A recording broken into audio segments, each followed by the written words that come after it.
মৰমৰ ছাত্ৰ ছাত্ৰীসকল তোমালোকক পুনৰ এবাৰ অভিনন্দন। আজি আমি আৰম্ভ কৰিম কি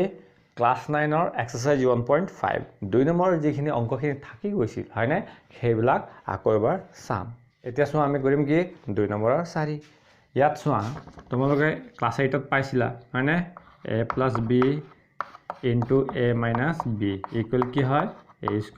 - b² এই অভেদটো পাইছিলা। এই অভেদ ব্যৱহাৰ কৰি এই অংকটো আমি সমাধান কৰিম। ঠিক আছে এতিয়া চোৱা √5 - √2 * √5 + √2 হয়নে এতিয়া চোৱা এই অভেদৰ সৈতে ইমিলি আছে গতিকে এই অভেদৰ অনুসৰি আমি বহুৱাই দিম হয়নে √5² - √2² তাৰমান কি হ'ব √5 ক হোল স্কয়াৰ কৰিলে এটো 5 হৈ যাব এটো কি হ'ব 2 হ'ব 5 - 2 3 ঠিক আছে গুড। এতিয়া চোৱা আমি কি কৰিম 2 ৰ 5টো তোমালোকে ক্লাছ 8 ত a - b হোল স্কয়াৰৰ হয়নে এই অভেদটো পাইছিলা। ঠিক আছে সেই অভেদ মতে আমি ইয়াক বহুৱাম কাৰণ ইয়াতো চোৱা 3√5 - 4√3 হোল স্কয়াৰ আছে তাৰমানে ঠিক এই অভেদ মতে কথাখিনি মিলি গৈছে হয়নে এতিয়া চোৱা 3√5 হোল স্কয়াৰ হয়নে -2a মানে আমাৰ কি হ'ব 3 * √5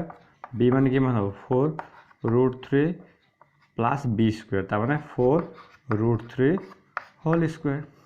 এতিয়া চোৱা 3 ক স্কয়াৰ কৰা 9 9 লগত 5 পূৰণ হৈ যাব 9 × 5 = 45 এতিয়া চোৱা 4 × 3 = 12 12 × 2 = কিমান 24 24 √5 আৰু 3 পূৰণ হৈ ৰুটৰ ভিতৰত কি হ'ব 5 × 3 = 15 হয়নে 4 × 4 = 16 16 লগত 3টো পূৰণ কৰি দিয়া কি হ'ব 3 × 16 = 48 48 এতিয়া আমি কি কৰিম 45 আৰু 48 প্লাস কৰি দিম হয়নে প্লাস কৰিলে কিমান হ'ব 24√15 ঠিক আছে 93 - 24 √15 টো হ'ল আমাৰ নিৰ্ণয় উত্তৰ। এতিয়া আমি কৰিম কি 2 নম্বৰৰ 6টো এটা চোৱা √7 - √6 * √3 - √7 ঠিক আছে তোমালোকে ক্লাছ 8 ৰ কথাখিনি অকণ মনত পেলোৱা গম পাই যাবা কি কৰিম √7 ৰে কি কৰিম √7 ৰে √3 - √7 ক পূৰণ কৰিম আকৌ -6 হয়নে এই -6 ৰে কি কৰিম √3 - √7 ক পূৰণ কৰিম ঠিক আছে। এতিয়া চোৱা দুইটা ৰুটৰ ভিতৰত আছে ৰুটৰ ভিতৰত 7 × 3 = 21 হয়নে দুইটা আকৌ ৰুটৰ ভিতৰত 7 × 7 = 49 49 ঠিক আছে আকৌ চোৱা ইয়াত প্লাসে মাইনাস হৈ গ'ল 6√3 আকৌ চোৱা মাইনাসে মাইনাসে প্লাস 6√7 ঠিক ইয়াৰ নিচিনাকৈ হয়নে এতিয়া চোৱা এইটো √21 হৈ গ'ল এতিয়া √49 আছে হয়নে 49 ৰ বৰ্গমূল কিমান 7 হ'ল 6√3 6√7 অৰ্থাৎ ইয়াৰ আনসাৰটো এইটোৱে গম পাইছা গুড। এতিয়া আমি কৰিম কি 2 নম্বৰৰ 7টো আমি কি কৰি আছো ৰাশিকেইটাক সৰলতম ৰূপত প্ৰকাশ কৰি আছো ঠিক আছে। এতিয়া কি কৰিম আমি আগৰ নিচিনাকৈ 2 ৰে কি কৰিম 4 + √6 ক পূৰণ কৰিম প্লাস √6 ৰেও কি কৰিম 4√6 ক পূৰণ কৰিম ঠিক আছে। এতিয়া চোৱা 4 × 2 = 8 2√6 হৈ গ'ল এতিয়া চোৱা 4√6 হ'ব হয়নে এনেকৈ সংখ্যাবিলাক এনেকৈ পূৰণ হয় √6 পূৰণ হৈ এইটো ধৰি লোৱা 36 হৈ গ'ল 6 × 6 = 36 প্লাসে প্লাসে প্লাস ঠিক আছে। এতিয়া চোৱা 8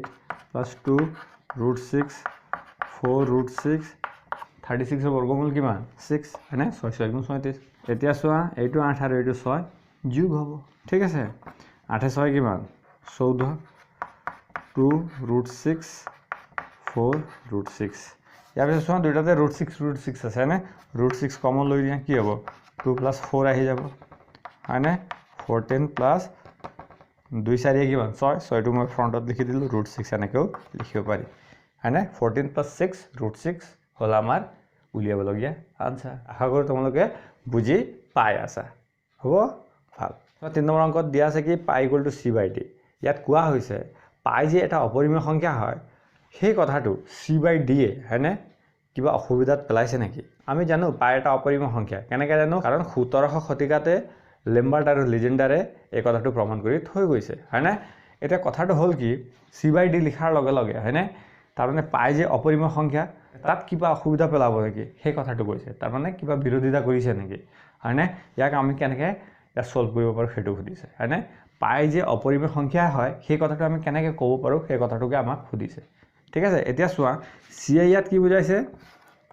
c বৃত্তৰ পৰিধি d ইয়াত কি বুজাইছে বৃত্তৰ ব্যাস ঠিক আছে এতিয়া চোৱা c মানে আমি কি লিখিব পাৰো বৃত্তৰ পৰিধি কি 2 পাই r আৰে কি বুঝাইছে ইয়াত বৃত্তৰ ব্যাসাৰ্ধ ঠিক আছে এতিয়া চোৱা d মানে কি ব্যাস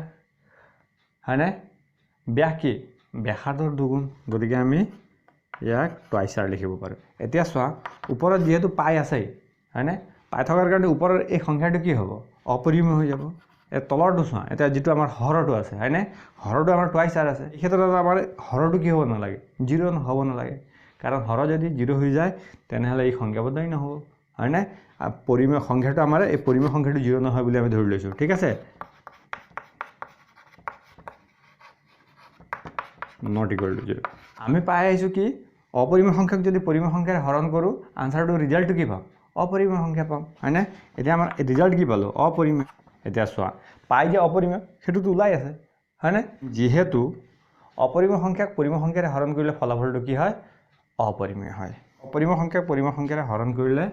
অপৰিমেয় পোৱা যায় এতেকে কি হ'ব পাই যে অপৰিমেয় হয় সেই কথা কোনো বিৰোধিতা কৰা নাই ঠিক আছে প্ৰথমে আমি এইখিনি লিখিম তাৰপিছত তলে তলে এইখিনি লিখি যাম হ'ব গুড আশা কৰিছো তোমালোকে বুজি পাইছা যদি তোমালোকে কিছু পৰিমাণে বুজি পাইছা তেনেহলে কি লাইক শেয়াৰ আৰু সাবস্ক্ৰাইব কৰিবলৈ নাপাহৰিবা ঠিক আছে থ্যাংক ইউ